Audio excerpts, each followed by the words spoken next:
Hello, my name's Karen Crookes from Sunflower Stitches, and we're going to go through block assembly today, compiling our blocks for sugar and spice.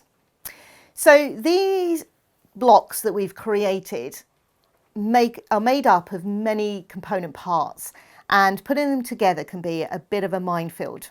With patchwork, quite a lot of the time is about visual representation. You need to make sure you've got a visual idea of where your block is going, because that will help to negate the need of one of these. You'll see that we've got a central seam down here, which means that for compiling this block, I added on the squares down on the left hand side first, which then allowed me to put the chevron across the top, which covers the embroidery panel and the squares.